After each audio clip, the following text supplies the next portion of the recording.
Alô, alô, alô, gente querida, gente boa de Deus aqui comigo.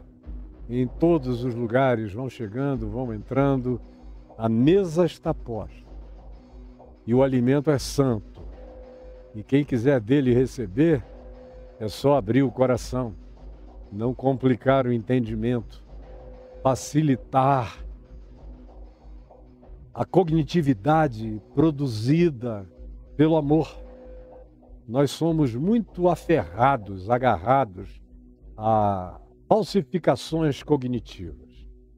E o que a gente vem falando aqui, e hoje o nosso tema é a continuidade do de ontem, tem muito a ver com a falsificação da cognitividade humana, porque a vingança gera um turvamento cognitivo total, profundo. Guarde isso para você e aplique isso a qualquer dimensão da existência humana na face da Terra. A vingança, o espírito de tudo aquilo que é filho do ódio, e a vingança e o ódio são gêmeos, e o ódio é o motor da vingança, o motor principal, a primeira turbina da vingança é o ódio.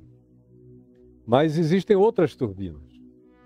O ódio turbina o orgulho, o ódio turbina a superioridade, a ofensa no coração de quem se pensava inatingível ou superior, ou inalcançável, ou digno por excelência, e é tratado de uma maneira interpretada como indigna, ou muitas vezes não precisa nem de interpretação.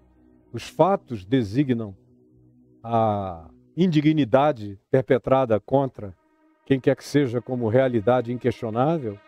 Aí, a partir disso, e dessa certeza, e dessa autopercepção de dignidade, de honra, de importância, ou de autoadmiração, de narcisismo, de projeção de imagem, a pessoa se sente ofendida, e aí basta que a imagem dela seja ofendida e todo o raciocínio, toda a lógica, toda a racionalidade, toda a matemática social, relacional, toda a economia de significados é completamente relativizada, porque a autossignificação suplanta tudo. E o indivíduo se mede e se põe acima de tudo e de todos. E justifica completamente todas as suas ações. Afinal, seja pelo ódio puro e simples, ou seja pela perversificação do ser.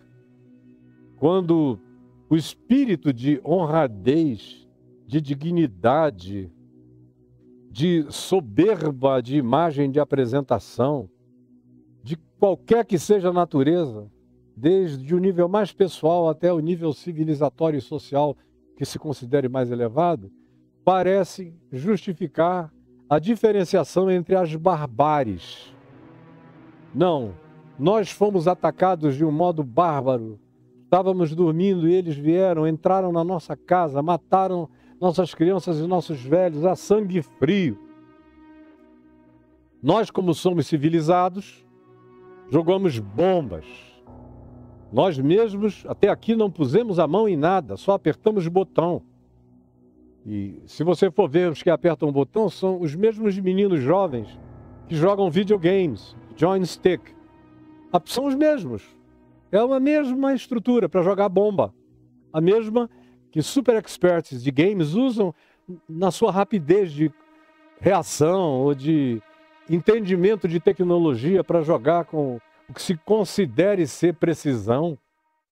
Mas tudo isso, com o passar do tempo, coloca o agredido vingativo na condição de um vingador perverso, especialmente quando ninguém tem condições de designar precisamente quem seja o alvo ou o inimigo a atacar. Aí você começa a se igualar em perversidade ao perpetrador inicial. Mas a resposta ao perpetrador inicial foi o que Jesus disse: pode perversificar o ser da gente. É por isso que nós estamos tratando disso esses dias aqui no Evangelho de Mateus. Quando Jesus disse: não vos vingueis. Ouvistes o que foi dito? Olho por olho, dente por dente. Toma lá da cá. Eu, todavia, vim para descumprir esse karma de perversidade, para descumprir essa dignidade nascida no inferno. Eu vim para descumprir todas as justificativas do chamado ódio razoável ou da resposta vingativa. Eu vim para quebrar na mente de quem queira o karma dessa obrigatoriedade. Porque essa obrigatoriedade é a mãe do Apocalipse. Essa obrigatoriedade tem sido a produtora e o motor de todas as angústias e mazelas humanas e guerras e rebeliões e insurgências e terrores de todas as práticas e variedades, até o dia de hoje. Até o dia de hoje. E vai continuar a ser assim. Inclusive, sobretudo, porque essa coisa não pode ser adotada como política de Estado. Ela tem que ser adotada pelo estadista. Ela não pode ser adotada como uma política legislativa. Ela precisa ser adotada como uma ideologia de consciência humana. Ela não pode ser adotada pela coletividade como um todo, mas sim pelo exemplo daqueles que lideram e que fomentam pensamentos, ideias, opiniões e que se transformam, portanto, em estímulo de atitude, de comportamento, de decisões de natureza de superioridade moral, que sempre estão também por trás da necessidade de vingança, de dar o troco, de ferir o outro que me feriu, de magoá-lo de maneira muito maior, mesmo que se esteja alcançando somente alguns dos perpetradores, enquanto à volta morrem milhares e milhares de inocentes, o que não é devidamente considerado. Tudo por causa do olho por olho, do dente por dente e da vingança justificada. Jesus chega e diz: vocês ouviram? A humanidade inteira pratica isso. Isso vem desde a antiguidade. E Moisés repetiu. E no caso específico de Jesus, ele está se referindo aos antigos do povo de Israel. Portanto, ele está se referindo a Moisés e à legislatura que ele trouxe em nome de Deus.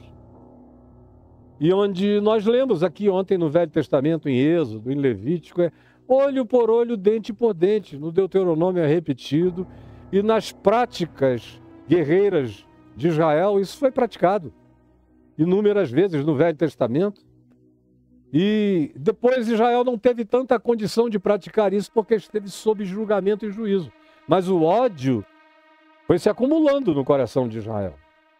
Se acumulou, se acumulou, se acumulou até que se transformou em trauma. Por exemplo, a gente vê o ódio bíblico no Salmo 137. É um salmo de uma força impressionante. Um salmo que, desde que eu era bem novo, pregando o Evangelho, eu só o preguei explicando algo contra os últimos versículos do Salmo 137. Que é quando ele inicia lindo, é uma poesia que no hebraico é bonita. Porque até da vingança mais pavorosa ou do desejo de morte mais terrível, a gente pode produzir poesias com rimas e com melodias extraordinárias. Como é o caso do Salmo 137. Junto aos rios de Babilônia nos assentávamos e chorávamos. Ele está falando do tempo em que eles estiveram no exílio em Babilônia e acabaram na mão dos persas. Depois continuaram já na própria terra, mas sob o domínio grego, helenista, de Alexandre o Grande, depois alternância entre Ptolomeu e Seleuco, na dominação até chegarem os romanos e até que no ano 70 da nossa era foram dispersos pela terra inteira. Mas foram movidos por ódio. E o Salmo 37 já mostra isso. Junto aos rios de Babilônia nos assentávamos e chorávamos, enquanto os nossos inimigos, os que tinham nos cativado, levado para cativeiro, nos pediam: cantai-nos algumas canções de Sião, para nos alegrarem o coração. Aí o salmista diz: mas como podemos nós cantar as nossas canções de alegria, se as nossas harpas estão penduradas nos salgueiros, nos chorões? Salgueiro é o que a gente chama aqui no Brasil de chorão. Tem aqui em casa, tem, ó. A planta se derrama. Não sei se você consegue ver, não dá para ver daqui. Mas tem um chorão aqui deitado em cima de um carramanchão com outra planta, uma trepadeira chamada Fogos de São João, linda. É o chorão. Então o Salmo 137 usa isso aí. As nossas harpas estão penduradas nos chorões, nos salgueiros. Como vocês podem pedir para nós cantarmos canções do Senhor em chão estrangeiro? Aí eles, na mesma hora, recuperam a memória do ódio. O lamento introduz o ódio vingativo. Aí eles pensam em Edom. Edom está ali naquelas montanhas todas em volta do Golfo de Acaba. É Mar Vermelho. É do outro lado de Eilat. As montanhas de Moabe, de Edom, de Amon, estão todas ali na curva do Mar Vermelho, no Golfo de Acaba. E aí são terras hoje da Jordânia e do Egito. Mas naquele tempo os filhos de Edom eram os descendentes de Ismael, filho de Abraão com a escrava. Ou seja, é de Edom que vêm os árabes. E é dos árabes que vêm os palestinos, que são árabes também, falam árabe. Então, desde aquele tempo em que Israel foi levado para aquele cativeiro em Babilônia, Edom está na parada do ódio. Por quê? Porque quando Jerusalém foi conquistada, é o Salmo 137 que diz isso. Diz que Edom bateu palmas, aplaudiu, vibrou com o esmagamento de Jerusalém e com o cativeiro dos judeus, do povo que morava lá, que eram os judeus de Judá, a maior parte deles. E foram levados para a Babilônia. E aí o Salmo 137 diz: ai de ti, Edom, ai de ti, que te regozijaste no dia da calamidade de Jerusalém, porque a gente não pode, a gente está preso aqui. Mas aí ele lança uma maldição e diz: feliz seja todo aquele. Isso é a Bíblia que diz no Salmo 137, com permissão poética: feliz seja todo aquele que pegar os teus filhinhos. Cara, eu não estou exagerando, está escrito, leia no Salmo 137. Pegar as tuas criancinhas, os teus filhinhos e arrebentar a cabeça deles contra a rocha. Esmagar, esfacelar o crânio dos teus filhos. Trilhar as carnes de vocês. Passar por um picadinho, fazer um picadinho, tratorizar, colocar numa butaneira de carnes, para que vocês virem pedacinhos. É o desejo do cara, no Salmo 137. Isso é dito como um salmo na presença de Deus. Isso é animado pelo olho por olho, dente por dente. Isso dá autorização bíblica para que a Bíblia continue no Velho Testamento propugnando o espírito da vingança e amaldiçoando aquele que, mesmo que em nosso nome, perpetre alguma vingança contra quem a perpetrou contra nós, ou trouxe a sua dominação, o seu desconforto, para criar a nossa infelicidade. Mas Jesus ensina que nem a minha infelicidade justifica qualquer que seja a ação de natureza vingativa da minha parte, se eu quero ser discípulo dele. Se eu quero ter alguma coisa a ver com ele, eu tenho que entender que em Jesus não existe justificativa para nenhum tipo de vingança. Em Jesus não existe justificativa nem para de longe você esfregar as mãos assistindo e dizer: bem feito, merecia. Quem diz isso é a sabedoria no livro de Provérbios, os profetas repetem, dizendo Ai daquele que esfrega as mãos e diz bem feito diante da calamidade que cai sobre o seu próximo, seja ele quem seja, tenha feito ele o que tenha feito. Mas ai de ti que te alegras com o dia da calamidade. Mesmo que tu não estejas com a mão, se tu achas que existem vinganças justificáveis, pode ter certeza que enquanto tu justificas o espírito da vingança, tu vais sendo transformado, modificado, alterado, convertido na perversidade que tu aplaudes. Ninguém jamais aplaude a perversidade impunemente, incolumemente, inconsequentemente. Há consequências, há retornos, há transformações, há mudanças, há alterações interiores para o mal, inevitáveis, que alcançam a qualquer um. Não tem bom, não tem ninguém que possa dizer eu faço, eu pratico e em mim não pega. Pega, se você nem reconhece, se tem a ousadia de dizer que em ti não pega, é porque você já está cauterizado e nem viu. Então Jesus começa dizendo, ouvistes o que foi dito, é olho por olho, dente por dente. Eu não. Comigo não é assim. E ele inicia dizendo, não resistais ao perverso. Foi só o que eu falei no dia de ontem, explicando que quando você entra no embate com o perverso, a sua cognitividade muda. Porque você tem que começar a pensar como perverso para enfrentar o perverso. Você tem que pensar como o mal para poder lidar com ele. O teu pensamento tem que virar treva para você poder lidar com o espírito das trevas, de igual para igual.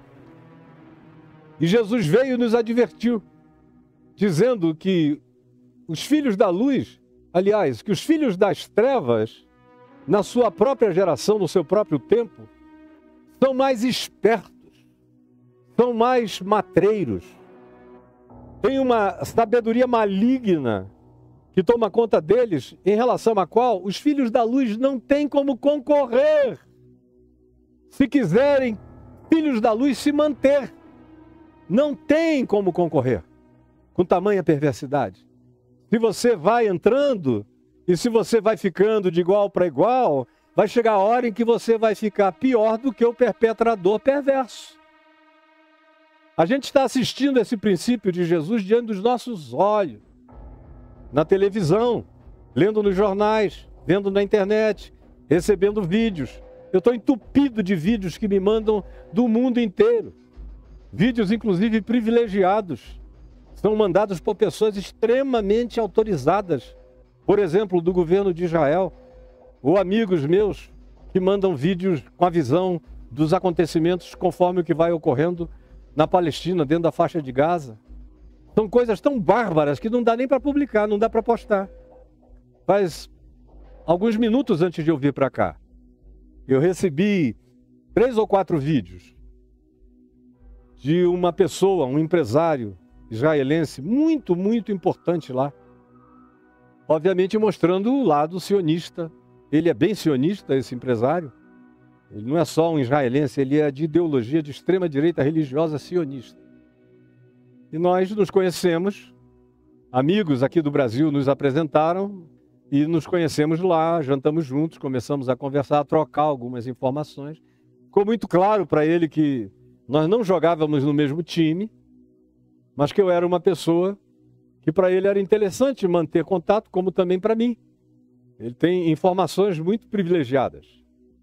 E eu vi os vídeos.